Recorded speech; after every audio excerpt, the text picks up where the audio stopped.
Арнаға қош келдіңіздер. Бүгінгі видеода картоппен пісірілген тефтели жасаймыз.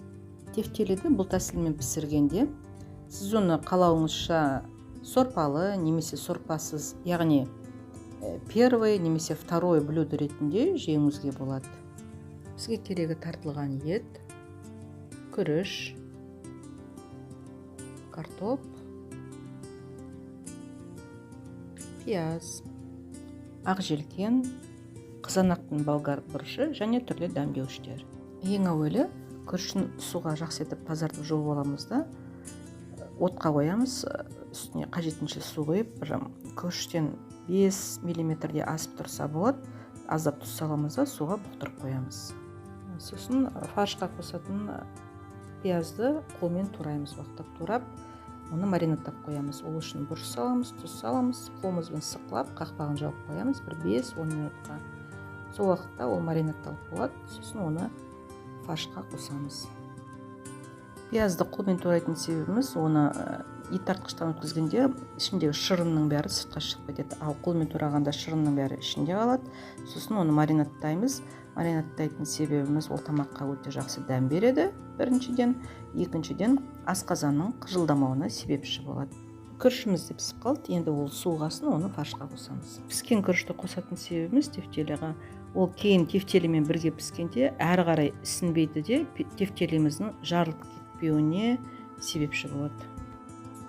Фаршқа бір орташа картопты үпкіштен өткізіп қосамыз. Ақ желкенде уақыттап туралып фаршқа қосылады. Барлық қоспаларын фаршқа қосып араластырамыз. Керегінше дәмдеуіштер қосамыз. Тұзы бар, қара бұрышы бар. Сосын маған ұнайтын смесь пяти перцев деген бар, Индиана деген фирманікі. Соны қосам аздап. Барлық қоспаларын қосып, жақсы етіп араластырып, қақпағын жауып қоямыз, маринадталсын. Гарнирға салатын картопымызды ертерек ашып, суға салып қоямыз. Біраздан кейін қарасаңыз, өзіңіз байқайсыз, суының барлығы біртүрлі тұнық емес, мөлдір емес болып тұрады. Ол себебі крахмалы бөлінеді. Сондықтан алдын ала аршып қойған жақсы.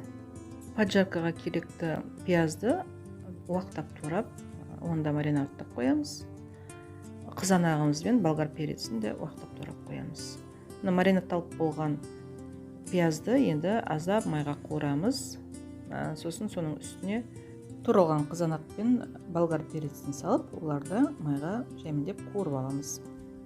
Ашылып тұрған картопымыздың суын ауыстырып, шайып аламыз да, осы жаңа поджаркамыздың үстіне саламыз. Сосын картопты жауып тұратындай етіп, су құямыз да, тұз салып, оны бұқтырамыз.